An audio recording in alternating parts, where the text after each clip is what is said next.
Turn through my history and you will see me clinging to a piece of rock 60 feet off of the ground in the rain somewhere in the middle of the Appalachian mountain range. I am 16 and I do not want to be there. Rewind a few days to the point where my parents are driving me to the beginning of this awesome retreat that I'm going to be going on, where there's going to be mountain climbing and teenage bonding, and it's going to be great. Fast forward to the point where their car drives away, and I promptly discover that what I'm being sent on is not 7 straight days of awesome mountain climbing and teenage bonding, but a correctional retreat for troubled teens. To this day, my mother will claim that she had no idea when she signed me up for that outward bound trip that it was anything to do with behavioral correction.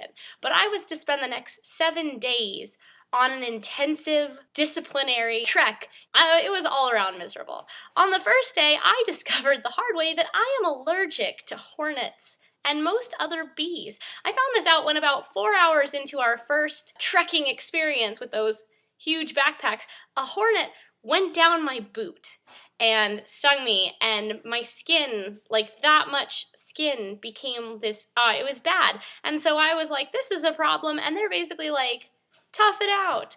And I was like, my leg is swelling up, and they were like, that's too bad. I was like, this is not some kind of like attempt to get out of this trip. My leg is swelling. Fast forward the next day, and I haven't eaten anything in like 48 hours because I can't eat any of the food that they had there, and I am beginning to think that this is pretty miserable.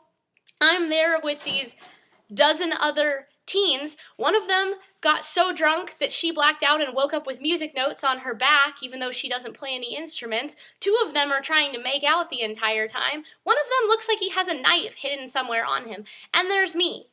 And I wasn't like the best teenager, but I did not deserve to be here. So 4 days in, we have not done any mountain climbing up until this point. It has been raining the entire time. And finally they're like, we're gonna do some mountain climbing anyway. And I'm like, you guys, it's raining. Like, it's raining pretty hard. And they point over to this rock face that does not look to be any way climbable. It is just a flat sheet of rock at this angle. And they're like, you guys are gonna climb that. And I'm like hell, I'm gonna climb that. I mean, I wanted to do some mountain climbing, but I also want to keep my life. And they were like, no, you can't go move on until you've climbed it. It was a horrible experience.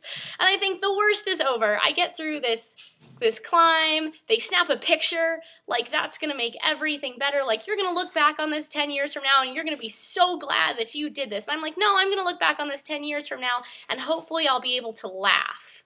But that is pretty much the extent of what I'm hoping to do. The worst part of the trip, though, comes on the 5th day when they separate everyone and they walk you into the middle of the woods and they sit you down and they draw out a little 12-foot by 12-foot area in the woods, and they're like, this is your area. You're going to sit here for 12 hours from basically dusk until dawn and reflect. And I'm like, reflect on what? Like, reflect on the last 5 days and the fact that I've nearly died 4 times? And they're like, no, you're going to reflect on how grateful you are that you're alive. And I'm like, am I going to be? Am I going to be at the end of this trip? And you're not allowed to have a book. You are allowed to have a hummus burrito, a flashlight, some tent-making materials, and a notepad and pen. That is it. And they give you a whistle, too. They give you a whistle because they're like, if you see bears,